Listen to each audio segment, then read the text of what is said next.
नमस्कार दोस्तों, सब्सक्राइब करें इस चैनल को और क्लिक करें बेल आइकन पर इस चैनल के सभी लेटेस्ट वीडियोस अपडेट प्राप्त करने के लिए।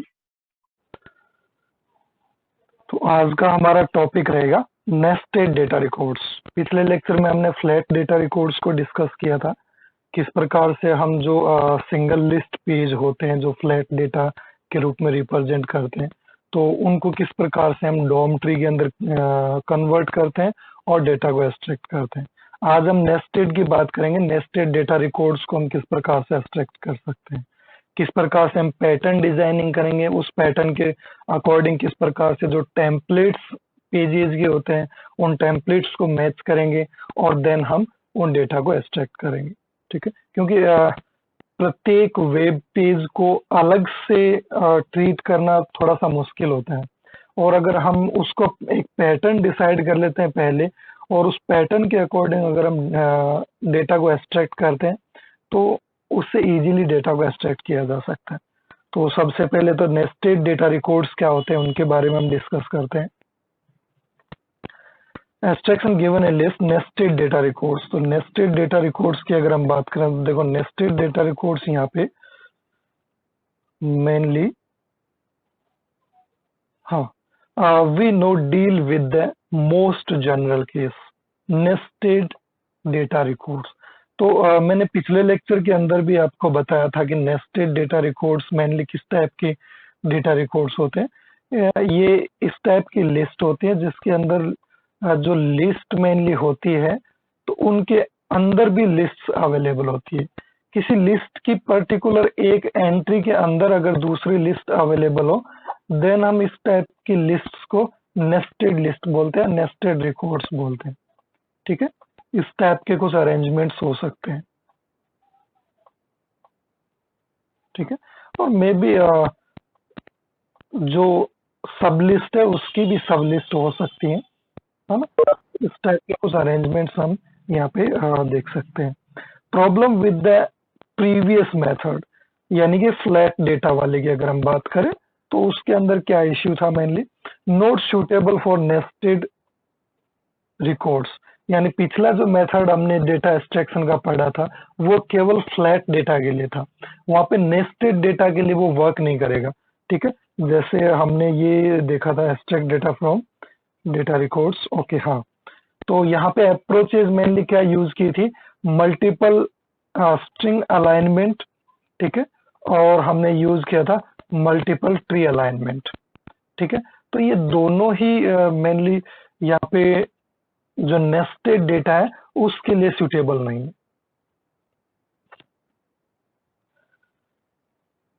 Data records containing nested list. तो यहाँ पे जो डेटा रिकॉर्ड्स हैं वो मेनली नेस्टेड लिस्ट के साथ अवेलेबल है। यहाँ पे नेस्टेड लिस्ट जो है हमारे पास अवेलेबल है। Since the number of elements in the list of each data record can be different. तो नंबर ऑफ एलिमेंट्स जो है, देखो, since the number of elements in the list, ठीक है, नंबर ऑफ एलिमेंट जो लिस्ट के अंदर है of each data record can be different, है ना। प्रत्येक डेटा रिकॉर्ड के अंदर डिफरेंट हो सकते हैं। जैसे मान लो ये फर्स्ट डेटा रिकॉर्ड है, ये सेकंड डेटा रिकॉर्ड है, ये थर्ड है और ये फोर्थ है एंड ये फिफ्थ है। तो यहाँ पे हम देख सकते हैं इसके अंदर फर्दर यहाँ पे 4 डिफरेंट एलिमेंट्स यहाँ पे डेटा रिकॉर्ड्स अवेलेबल हैं, लिस्ट अवेलेबल है ना। और यहाँ पे हम देख सकते हैं कि 3 मेन लिस्ट अवेलेबल है एंड इसके अंदर भी कुछ सब लिस्ट अवेलेबल है। तो इस टाइप से क्या है कि अलग अलग जो रिकॉर्ड्स हैं उनकी लेंथ अलग अलग होगी, उनकी जो नेस्टिंग सिस्टम है वो अलग अलग होगा। ठीक है, तो इसलिए हम कह सकते हैं नंबर ऑफ एलिमेंट जो लिस्ट में वो अलग अलग रिकॉर्ड्स के अंदर यहाँ पे अलग अलग रहेंगे। Using a fixed threshold to determine the similarity of data records will not work, है ना। पिछले मेथड के अंदर हमने देखा था कि एक थ्रेशोल्ड वैल्यू हम यहाँ पे डिफाइन करते हैं और उस थ्रेशोल्ड वैल्यू के बेस पे हम यहाँ पे उसको मेनली फाइंड करते हैं। ठीक है, हमने बात की थी थ्रेशोल्ड वैल्यू की यहाँ पे। ठीक है, यहाँ पे हम देखते हैं स्ट्रिंग सिमिलरिटी और हमने ट्री मैचिंग कॉन्सेप्ट हमने यूज किया था, और पर्टिकुलर यहाँ पे स्टार्ट और एंड रूल हमने यूज किए थे। ठीक है, बट यहाँ पे देखो डेटा रीजन्स हमने डिसाइड किए थे, बट डेटा रीजन्स हमने इसलिए डिसाइड कर लिए थे कि यहाँ पे पर्टिकुलर हमारे पास एक थ्रेशोल्ड वैल्यू होती है, पर्टिकुलर एक लिमिटेशन होती है, पर्टिकुलर डेटा को फिल्टर करने की एक हमारे पास इनिशियल वैल्यू होती है कि इसके बेस पे आप डेटा को इस टाइप से फॉर्मेट कर सकते हो। फॉर्मेटेड टैग्स हम यहाँ पे यूज करते थे, बट यहाँ पे ऐसा नहीं है ना। नेक्स्ट मेथड यहाँ पे नेस्टिंग सिस्टम है। तो नेस्टिंग सिस्टम के अंदर हमारे पास सबसे बड़ी प्रॉब्लम ये आ रही है कि आप यहाँ पे पर्टिकुलर थ्रेशोल्ड वैल्यू नहीं दे सकते, है ना।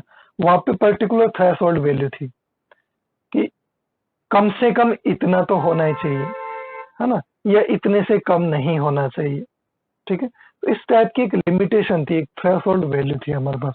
बट यहाँ पे ये थ्रेशोल्ड वैल्यू के इश्यू आने वाला है, इसलिए ये वो सिस्टम जो है वो नेस्टेड के लिए काम नहीं करेगा। तो इसको सोल्व करने का क्या आइडिया होगा, देखो नेस्टेड सिस्टम को। The problem however can be dealt with the follows। तो मेनली हम इन कुछ पॉइंट्स के साथ हमारे सॉल्यूशन को डील करने वाले हैं। ठीक है, तो देखो सबसे पहले instead of traversing the DOM tree top down, we can traverse it post order. ठीक है, उसके अंदर हमने टॉप डाउन अप्रोच यूज की थी फ्लैट डेटा के अंदर, और यहाँ पे हम क्या यूज करने वाले, पोस्ट ऑर्डर। पोस्ट ऑर्डर आप जानते हो, देखो मान लो मैं लिखता हूं, वैसे तो आप डेटा स्ट्रक्चर के अंदर पोस्ट ऑर्डर प्री ऑर्डर पढ़ते हो, ये इन ऑर्डर है। ठीक है,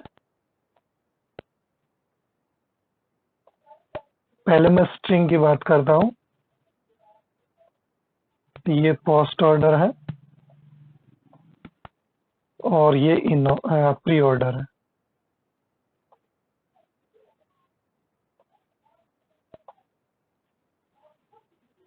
ठीक है, एक्सप्रेशन ट्री कैसे बनती है, मान लो इसकी मैं डॉम ट्री बना रहा हूं, या एक्सप्रेशन ट्री हम डेटा स्ट्रक्चर के अंदर बोलते हैं, वो इस प्रकार से बनती है।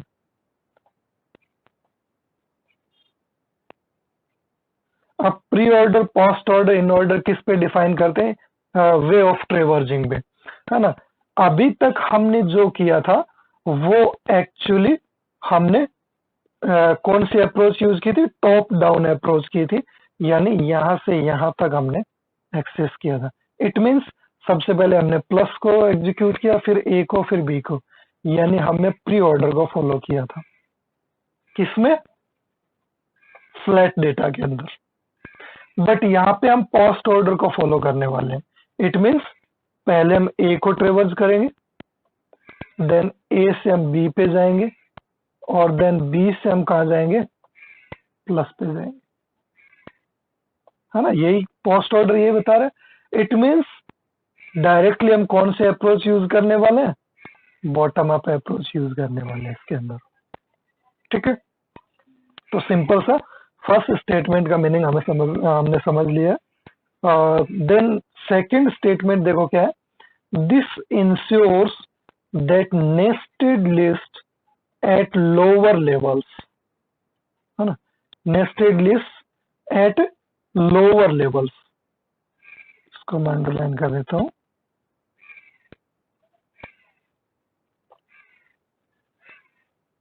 are found first based on repeated patterns before going to higher levels। अब देखो नेस्टेड जब होता है तो कुछ इस टाइप से फिर होता है ना। मान लो ये एक के अंदर ये दो डिफरेंट डिफरेंट लिस्ट हैं, देन इसके अंदर बहुत सारी डिफरेंट डिफरेंट लिस्ट हैं, है ना, इस टाइप से कुछ होता है।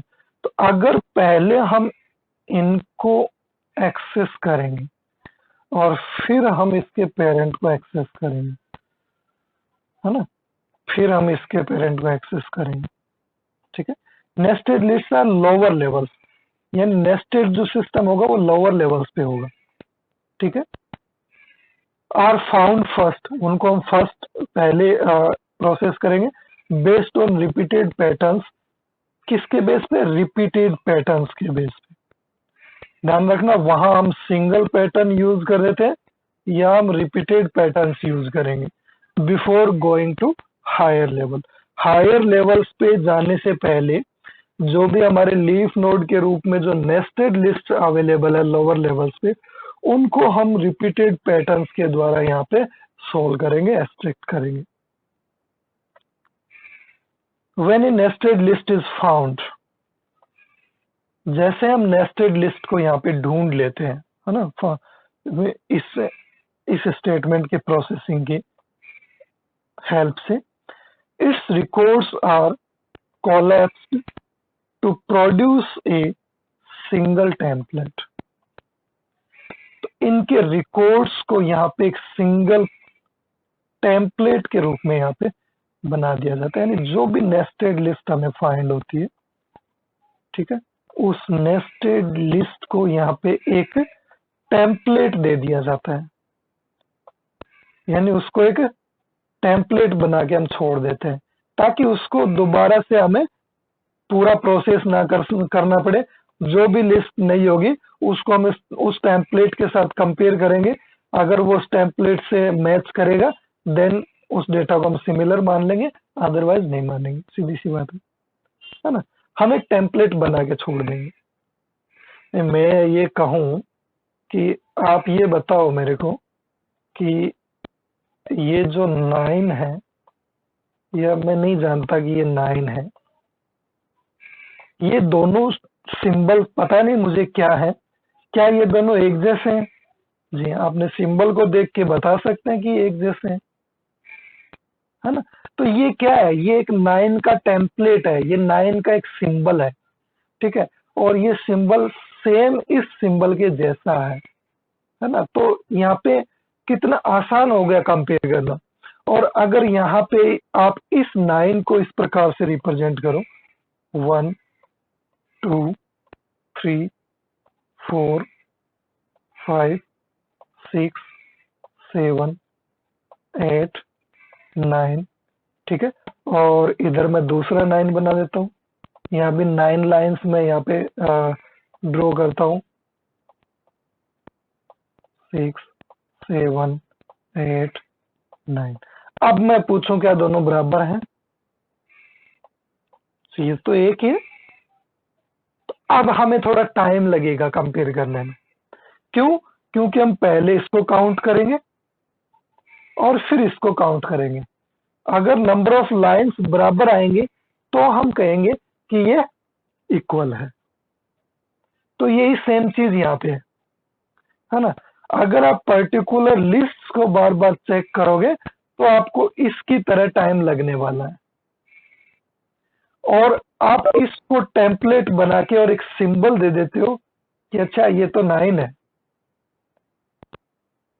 ठीक है, तो दोनों को कंपेयर करने में बिल्कुल भी टाइम नहीं लगेगा, है ना। ये तो केवल मैं 9 को बता रहा हूँ। यहाँ पे मान लो 2000 5000 को आपको कंपेयर करना हो, देन वेब डेटा उसी तरह है, वेब डेटा का कोई अंत नहीं है, ह्यूज अमाउंट ऑफ डेटा है ना।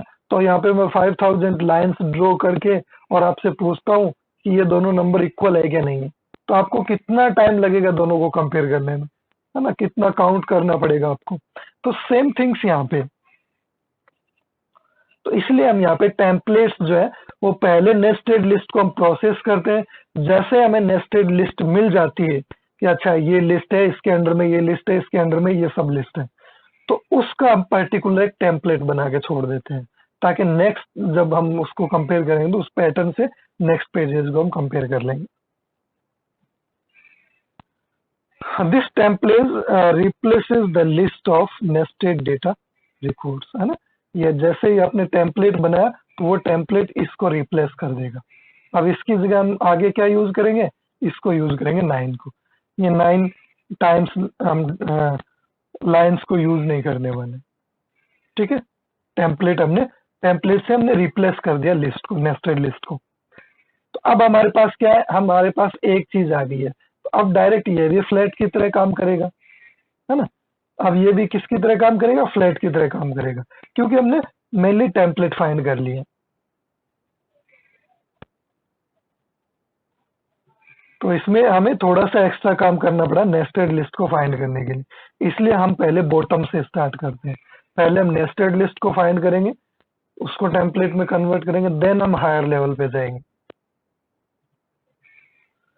When comparisons are made at a higher level, the algorithm only sees the template। ठीक है, जब हायर लेवल पे कंपैरिजन होते हैं तो हम नेस्टेड के टेम्पलेट पहले बना चुके हैं, तो यहाँ पे केवल टेम्पलेट्स को मेनली कंसिडर किया जाता है। तो it is treated as a flat data records, है ना, जैसा मैंने बताया आपको। अब ये फ्लैट की तरह काम करेगा। ठीक है, जैसे ही हमने नेस्टेड लिस्ट को फाइंड करके टेम्पलेट में कन्वर्ट कर दिया, ये कंप्लीटली फ्लैट बन गया, फ्लैट डेटा की तरह वर्क करेगा। अब हम पुरानी अप्रोचेस को इसके ऊपर यूज कर सकते हैं।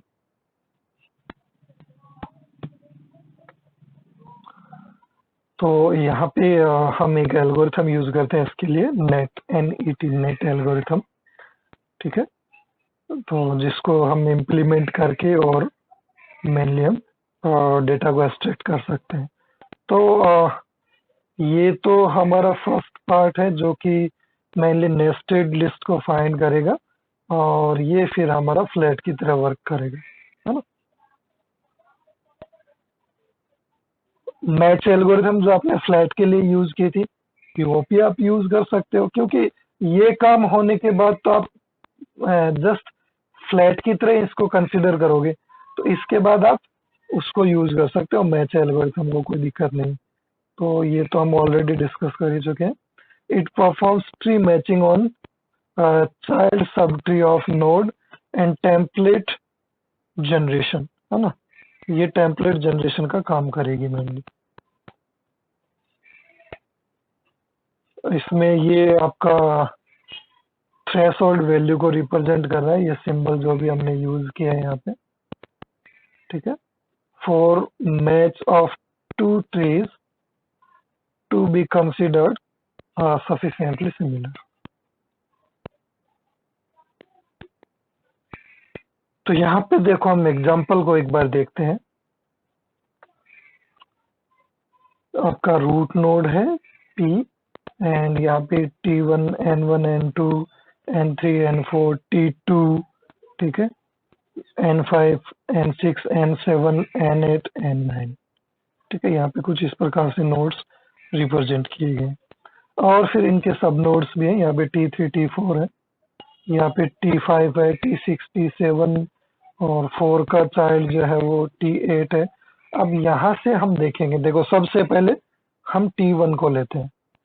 तो T1 जो है वो किसके सिमिलर है, T1 मेनली सिमिलर रहेगा T2 के, क्योंकि बाकी सब यहाँ पे N है, केवल ये एक ही T2 है। ठीक है, देन अब हम बात करते हैं मेनली नेक्स्ट लेवल पे। तो नेक्स्ट लेवल पे अगर T3 की बात करें, तो देखो T3 जो है वो नेस्टिंग कर रहा है किसके साथ में, ये यहाँ पे T6 के साथ कर रहा है। देन ये लाइन काफी आगे जा रही है। ठीक है, 9 के पास, एंड ये लाइन जा रही है 12 के पास, एंड ये लास्ट जो लाइन है वो एक्चुअली 15 के पास जाएगी।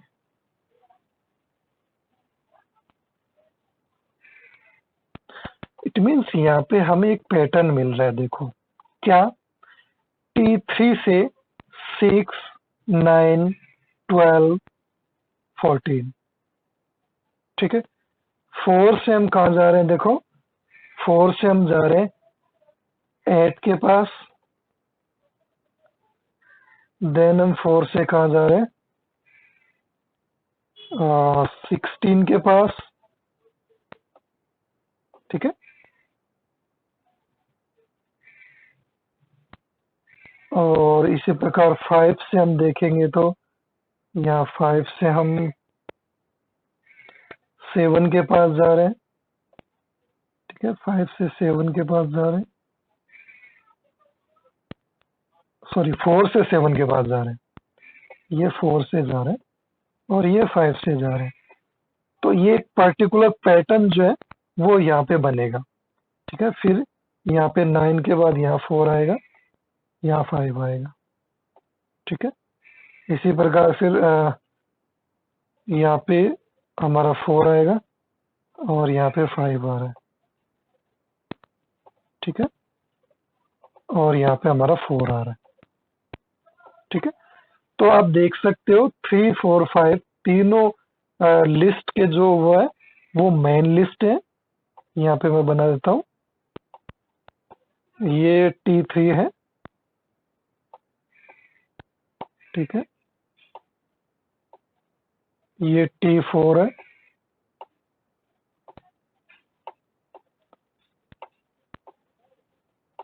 और ये, ठीक है, और T4 है, T3, T4 और T5, ये इतने हैं हमारे पास, सॉरी ये 5 है, ठीक है। अब यहाँ से फिर T3 किस किस को कंसिडर कर रहा है, T3 जो है वो 6 को कंसिडर कर रहा है, 12 को कर रहा है और 15 को कर रहा है। फर्स्ट पैटर्न हमें मिल गया, ठीक है। क्या क्या है, 6 है, 9 है और 12 है और एक है 15, ठीक है, 15 है। ये इतने नोड को ये कंसिडर कर रहा है। अब T4 जो है वो उससे जस्ट आगे वाले को कंसिडर कर रहा है, जैसे 7, 9 के बाद 10, ठीक है, और उसके बाद 12 के बाद 13 और 15 के बाद 16, ठीक है। तो ये 13 और 16 इनको कवर कर रहा है। तो यहाँ पे देखो T5 जो है वो फिर इससे जस्ट आगे वाले को करेगा, ये 8 को करेगा, इसने 10 को कर लिया तो ये 11 को करेगा, ठीक है, 11 को करेगा। यहाँ पे 8 को ये कर रहा है कवर, एंड देन ये कवर करेगा हमारा, ये 12 था, 13 था, ये 14 को कवर करेगा। तो ये पर्टिकुलर एक पैटर्न जो है वो हमारे पास बन गए, टेम्पलेट हमारे पास बन गए। ये टेम्पलेट हमारे पास आ गया, ये नेस्टेड लिस्ट जो है वो हमने फाइंड कर ली यहाँ पे। अब इसको हम एक टेम्पलेट बना देंगे, ठीक है। तो इस टाइप से हम मेनली, और हम चाहें तो यहाँ पे डिफरेंट डिफरेंट तीनों लिस्ट के लिए यहाँ पे टेम्पलेट बना सकते हैं, है ना। ऐसा भी किया जा सकता है, 3 डिफरेंट डिफरेंट टेम्पलेट्स यहाँ पे बन जाएंगे जो अपने सेपरेट सेपरेट कंपेयर हो सकते हैं, ठीक है।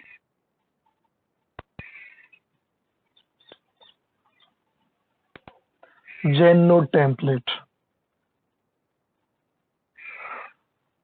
देखो मेनली जेननोड क्या होता है, मैं पहले आपको जेननोड के बारे में बता देता हूँ। एक्चुअली यहाँ पे देखो जेननोड का सिस्टम थोड़ा सा ऐसे है, जैसे हम बात करते हैं, मान लो हमने पी से चलना स्टार्ट किया, है ना, हमने ट्रेवर्सिंग पी से चलने स्टार्ट की, और यहाँ पे पी के जो एडजेंस नोड है वो एक्चुअली ये सभी है ना, इस लेवल पे जितने भी हैं वो सभी पी के एडजेंस नोड है। तो पी के जेन नोड ये सब हो गए। उसके बाद मान लो आपने चूज किया N1, तो N1 के जेन नोड यहाँ पे कौन होंगे, ये दोनों होंगे। ठीक है, जो उसके एडजेंस वर्टाइसेस है। It generates A node template, ठीक है, for all the nodes including their subtrees that match child first। ठीक है, तो यहाँ पे हम मेनली इन नोड्स के अकॉर्डिंग यहाँ पे टेम्पलेट जो है वो हम जनरेट करेंगे। और इस टेम्पलेट नोड टेम्पलेट के अंदर मेनली क्या रहने वाला है, देखो इस नोड टेम्पलेट के अंदर मेनली जो उसके चाइल्ड है इंक्लूडिंग देयर सब ट्रीज, उसके सारे सब ट्रीज जो है वो सारे उसके अंदर रहने वाले। It first gets the set of matched nodes children and then call partial tree alignment to produce a template which is final seed tree, है ना। पार्शियल हमारा फ्लैट में हमने यूज किया था पार्शियल ट्री, है ना, तो वो हम उसके बाद अप्लाई कर सकते हैं सेकेंड स्टेज के अंदर टेम्पलेट्स को क्रिएट करने के लिए। Note align and link aligns and links all matches data items in child first and child rest। ठीक है, तो जो भी मेनली हम अलाइन यहाँ पे करेंगे लिंक्स के अकॉर्डिंग, जैसे यहाँ पे हमने लिंक्स के अकॉर्डिंग यहाँ पे हमने अलाइन किया। ये देखो ये हमने अलाइनमेंट बनाया एक कि ये इस प्रकार से मेनली ये लिस्ट जो है वो टेम्पलेट T3 की है। ठीक है, तो ये अलाइनमेंट हम किसके बेस पे बनाते हैं, इन लिंक्स के बेस पे बनाते हैं। ठीक है, तो align and link aligns and links all matches data items, सभी के सभी डेटा आइटम मैच किए जाते हैं किसके अंदर, चाइल्ड फर्स्ट के अंदर और चाइल्ड रेस्ट के अंदर। चाइल्ड फर्स्ट जो इंक्लूड किए गए, चाइल्ड रेस्ट जो बचे हुए।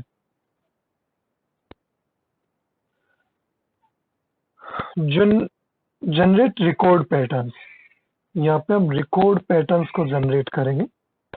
तो देखो रिकॉर्ड पैटर्न किस प्रकार से जनरेट होगा। This function produces a regular expression pattern for each data record.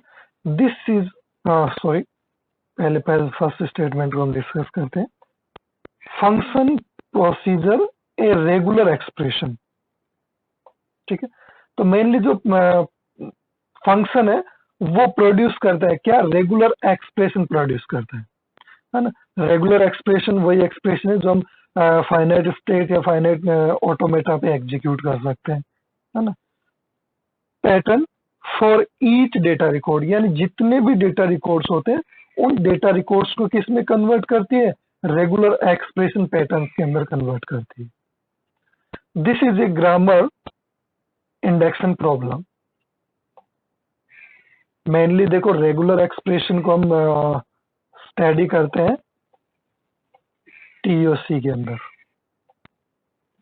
Theory of computation, जिसके अंदर मेनली हम ऑटोमेटा पढ़ते हैं, finite automata, deterministic automata, non deterministic automata.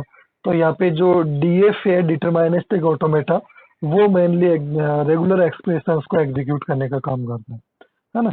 तो यहाँ पे मेनली ये जो है यहाँ पे हम इनकी ग्रामर्स को भी स्टडी करते हैं कि DFA कौन सी ग्रामर पे वर्क करता है, NFA कौन सी ग्रामर पे वर्क करता है, पुश डाउन ऑटोमेटा कौन सी ग्रामर पे वर्क करता है।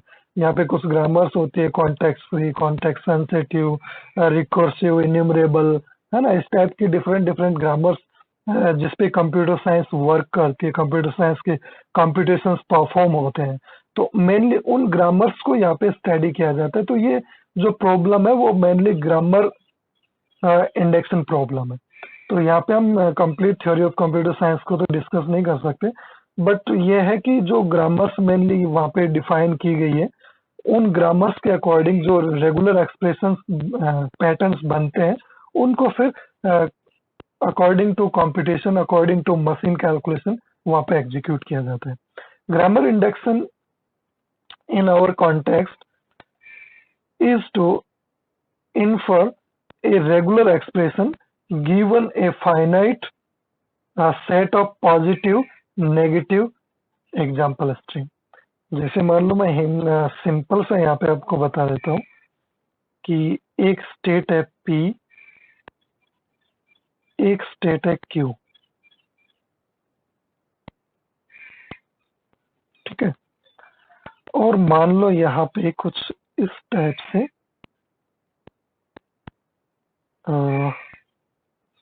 A है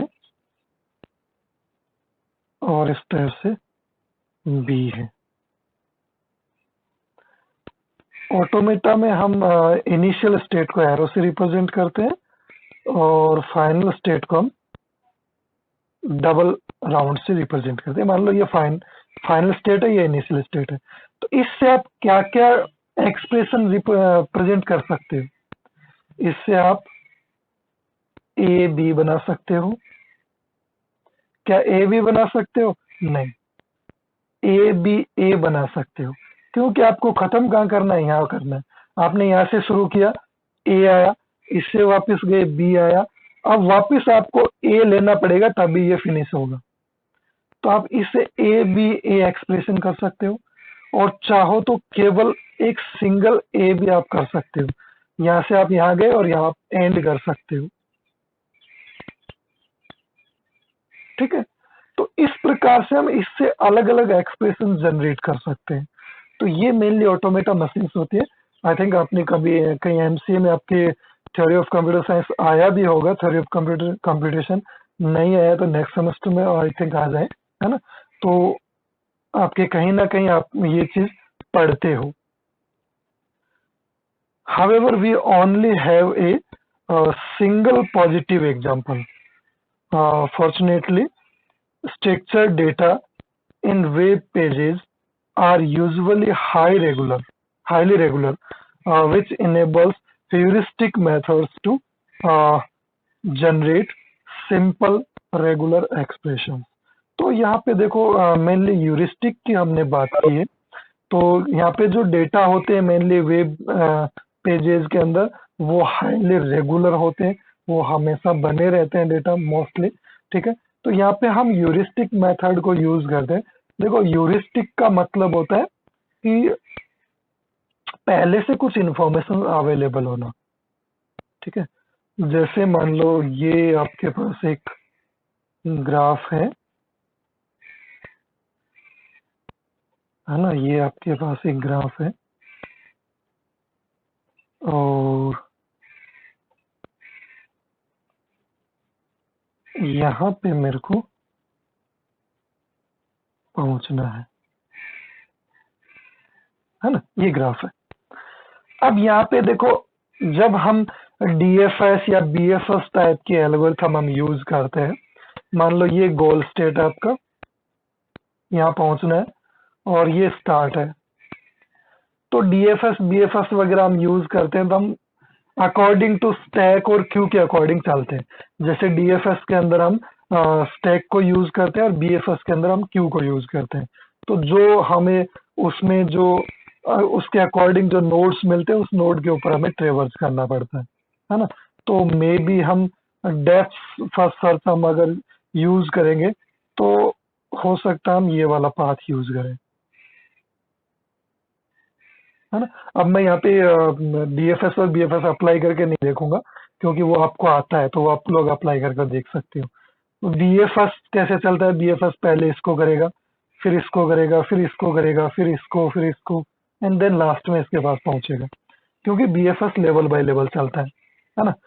बट ह्यूरिस्टिक में क्या है? ह्यूरिस्टिक में सबसे पहले स्टार्ट से जब हम स्टार्ट करेंगे तो यहाँ पे हम दो नोड्स पे कैलकुलेट करेंगे, ठीक है। और हम यहाँ पे कैलकुलेशन चेक करेंगे कि यहाँ पे एच की वैल्यू हमारे पास क्या है। एच की वैल्यू का मतलब गोल स्टेट से कौन कितना दूर है, इसकी अगर h की वैल्यू में ह्यूरिस्टिक वैल्यू अगर कैलकुलेट करूं तो देखो ये एक नोड और दो नोड, यहाँ पे 2 वैल्यू आ जाएगी क्योंकि ये यहाँ से यहाँ आएगा और यहाँ से देन गोल के पास आएगा। बट यहाँ से हम देख रहे हैं कि गोल के लिए सीधा पाथ अवेलेबल है, तो यहाँ पे ह्यूरिस्टिक वैल्यू क्या आएगी, 1 आएगी। तो अब यहाँ पे ह्यूरिस्टिक सर्च जो है वो मेनली इस नोड को यूज ना करके और इसको सेलेक्ट करेगी, क्योंकि यहाँ गोल से डिस्टेंस कम है, कम स्टेप्स हमें चलना है, ठीक है। तो इस प्रकार से ह्यूरिस्टिक जो है वो मेनली वर्क करती है। तो ह्यूरिस्टिक इसके अंदर मेनली एक आर्टिफिशियल इंटेलिजेंस सर्चिंग मेथड है, जो कि हम मेनली यहाँ पे डेटा एक्सट्रैक्शन के अंदर डेटा फाइंडिंग के लिए रेगुलर एक्सप्रेशन को रिप्रेजेंट करते हुए हम यूज करते हैं, है ना। We need to make some assumptions. क्या क्या अजम्पशंस है देखो, there are 3 assumptions. the node in the first data record at each level must be complete. Okay, the first node of every data record at each level must be present. Nodes within a flat data record, ठीक है, जहाँ पे nesting system ना हो, do not match one another. तो ये कुछ assumptions है जिनको हमें ध्यान में रखना है। On the web, these are not strong assumptions, ठीक है। In fact, they work well in practice, है ना। तो इनको हम सिंपली यूज कर सकते हैं, कोई दिक्कत नहीं। हेलो दोस्तों, चैनल को सब्सक्राइब करना ना भूलें, वीडियो को लाइक करें, शेयर करें और बने रहें आपके अपने चैनल पॉसिबल नॉलेज के साथ इसी तरह के लेटेस्ट वीडियोस पाने के लिए। धन्यवाद।